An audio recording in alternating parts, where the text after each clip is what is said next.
Nvidia's stock went up over 200% in a single year. Everyone knows that story. But here's what most people missed. The company Wall Street is quietly calling the next Nvidia isn't a chip designer. It doesn't make GPUs, it makes memory chips. And analysts are saying Micron Technology could be sitting on the same kind of explosive moment Nvidia had when AI went mainstream. So what do they know that most people don't? Let's back up for a second. When most people think about AI hardware, they think about Nvidia. Makes sense.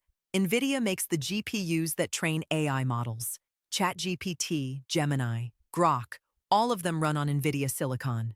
That's why Nvidia became a trillion-dollar company almost overnight. But here's the thing nobody talks about at dinner. GPUs don't work alone. They need memory, massive amounts of it.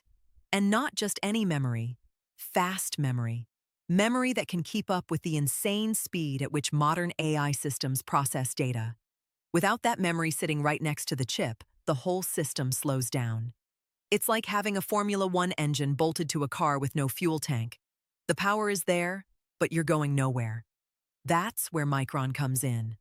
Micron is one of only 3 companies in the world that makes a specific type of memory called HBM, high bandwidth memory. The other 2 are Samsung and SK Hynix, both based in South Korea. Micron is the only American company in that club. And right now, the AI industry is absolutely desperate for HBM. Demand is outpacing supply. And Micron just announced that its HBM production is sold out through 2025. Every chip they can make is already spoken for.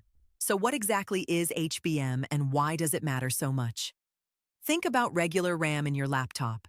It sends data to your processor, but there's a bit of a commute involved. Data has to travel across a relatively slow pathway to get where it needs to go. HBM is completely different.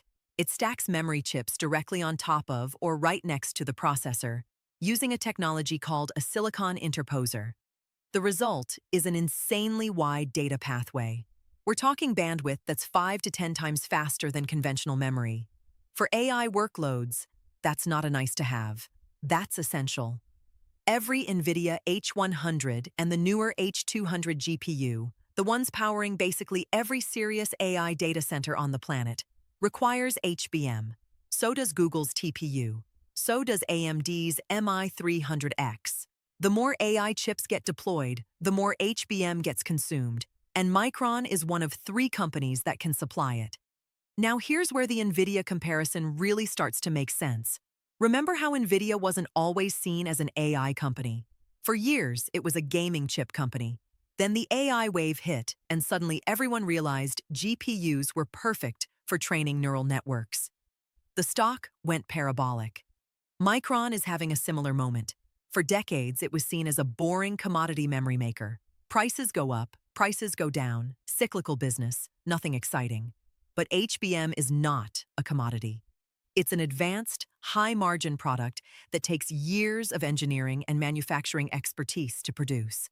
Micron has been investing in this for years, and now that investment is paying off. Bank of America recently raised their price target on Micron. Morgan Stanley called it one of their top picks for the AI infrastructure build-out. JP Morgan flagged it as undervalued relative to the AI hardware cycle. These aren't fringe opinions. Wall Street is converging on the same idea, that Micron is a critical piece of the AI puzzle that the market has been sleeping on. And the numbers back it up. Micron's most recent earnings report showed revenue jumping over 90% year over year. Their data center revenue more than doubled. Gross margins are expanding as the product mix shifts toward high-value HBM. This is not a company barely keeping up. This is a company whose moment has arrived. There's also a geopolitical angle worth mentioning. The US government has been pushing hard to reduce dependence on Asian chip manufacturers. TSMC gets a lot of attention for that reason. But memory is just as strategic. Micron is receiving billions in CHIPS Act funding to build new fabs in Idaho and New York. Washington wants Micron to succeed. That's not a small tailwind. So what does all of this actually mean, and where does it go from here? A few things worth thinking about. First, if you work in tech or AI infrastructure, pay attention to the memory bottleneck. It's one of the most underappreciated constraints on AI scaling right now. The companies solving that problem are going to be as important as the chip designers themselves. Second, the HBM race is just getting started. The next generation of AI models is going to require even more memory bandwidth. Micron is already working on HBM4, which is expected to push bandwidth even further. The technological moat here is real, and it keeps getting wider. Third, and this is the honest part, nothing in investing is guaranteed. Micron operates in a cyclical industry. Memory prices have crashed before and could again. Competition from Samsung and SK Hynix is fierce. But the AI-driven structural shift in demand for high-end memory is something genuinely new. It's not just hype. It's chips shipping. It's data centers being built. It's real. The short version is this. Nvidia captured the AI moment for compute. Micron might be capturing the AI moment for memory. And if Wall Street is right, most people will look back in a few years and wish they'd paid attention sooner. And if you're a YouTube creator yourself, check out CPM Scout at cpmscout.com. It shows you exactly which topics pay the highest CPM so you can make smarter videos. Link in the description.